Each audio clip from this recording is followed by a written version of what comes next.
What is up, YouTube? This is your boy Armaret, bringing episode 2 on the series.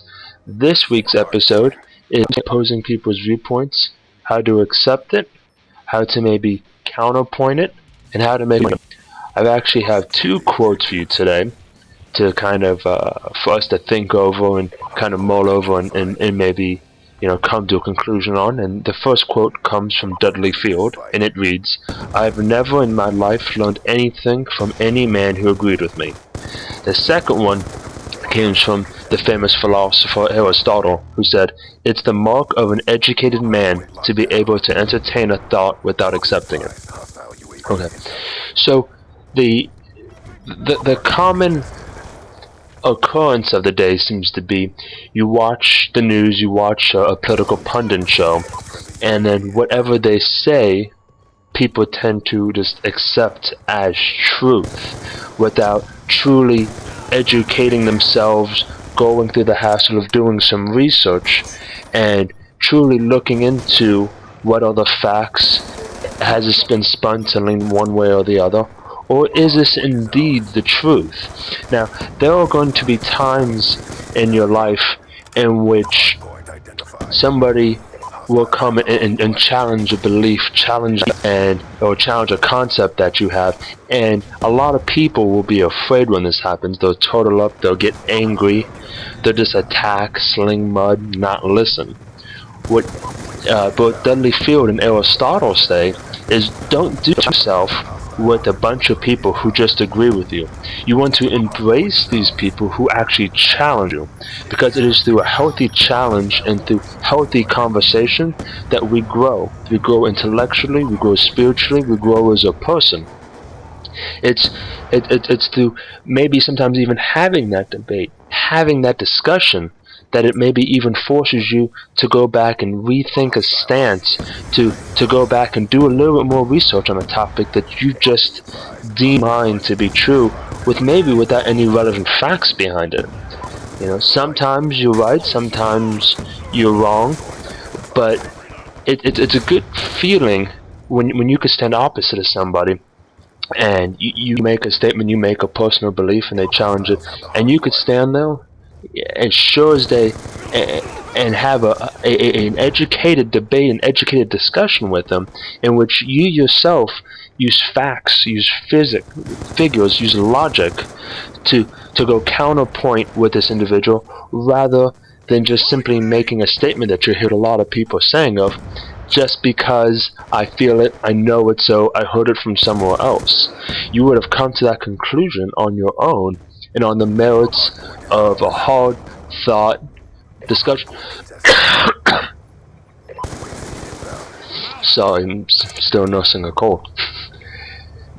The thought behind Dudley Field's quote of "I have never in my life learned anything from a man who agreed with me" is one that's actually based. They would get together and they would just hash out ideas. And if you think about it, it makes sense. If every single person were to just agree with one another, where would the new ideas come from? Where would the innovation come from? Where would be the thought process and the critical thinking would come from to drive us to the next thought, to seeing the stars? I mean, for generations and years and years and years, people thought that the world was flat. That was until somebody challenged that idea. It wasn't until somebody said, no, the world is round and I'll prove it to you. I'll sail and I won't fall off. Granted, the guy did, but nonetheless, it was through that healthy discussion and that not accepting what a lot of people deem to be the norm, the rationale, that we now know that the world is not flat, that the universe does not revolve around us. In fact, we actually revolve around the sun. And the second quote, which is from Aristotle, which says, "It's the mark of an educated man to be able to entertain a thought without accepting it." This one, I think, requires a little bit more thought than the Dudley Fields quote, because for this one, it's almost like the next step. So first you have to not surround yourself with people who disagree with you, a bunch of yes men. But now, what you're being challenged to do, what you're being asked to do, is to actually to think about it, to entertain the notion that you could be wrong. Now that is a scary thought. That an idea, that a belief that you maybe have held on to your whole life could be wrong. But what Aristotle is asking you to do is to think about it. You don't have to necessarily agree with the thought that's put out in front of you, but he says you just have to entertain it as a possibility. Now, not all ideas that come to you may actually pan out to be accurate. Not all ideas that come to you may even be logical. But it's through the process of being willing to be open-minded and to expand your mind to something maybe you've never heard of before. And I kind of have like this running joke with my friends over, you know, these mythological creatures, you know, your Bigfoot, your Yeti, your Sasquatch, you know, your Loch Ness Monster. And the common belief, of course, by many is that, you know, they don't exist. You know, no one's seen them, no one's got any proof. And in one of my favorite episodes, it's a guy swears he finds, you know, Bigfoot. I still believe, and what makes the debate fun is the notion, the logic, that the possibility that it may be true. Now, you know, is that possibility like 1%, if not 0%? Yeah, open-minded about it, never hurt anybody. You know, me saying that they may be out there doesn't hurt my sensibilities, doesn't hurt the sensibilities of anybody else listening to this commentary. But what's the worst that can happen? You say, maybe this happens.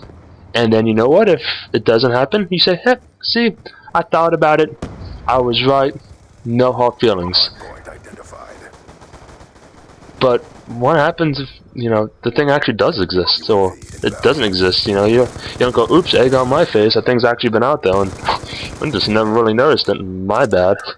You know, so I guess this one's actually been a bit of a rambling more than else, I guess, or at least not as much as my first one. But maybe it is.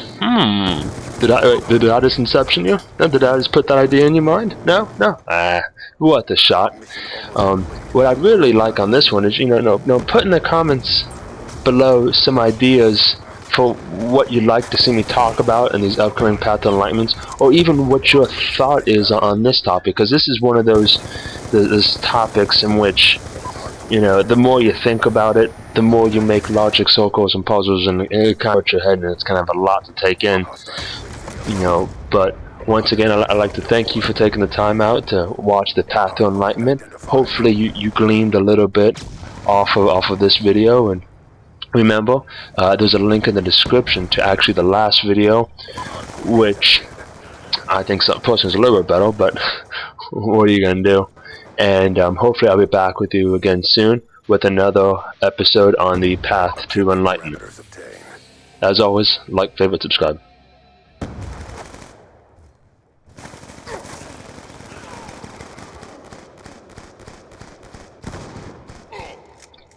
To the face.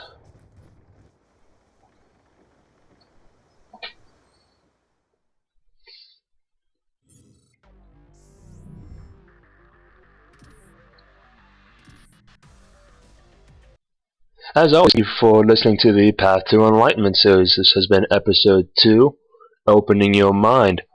The quotes will be in the description, as well as a link to my Twitter account. On the page, you're going to see a link to episode 1 on the Path to Enlightenment, as well as a link to my other series, which is Tales of Black Ops 2, in which it's commentary, all live, as well as callouts, shoutouts, and people's opinions as I'm playing straight from other players. It's kind of like a documentary type feel that I'm trying to actually capture what people think while we're playing the game. As always, like, favorite, and subscribe, and thank you so much for taking some time out of your day to listen to me.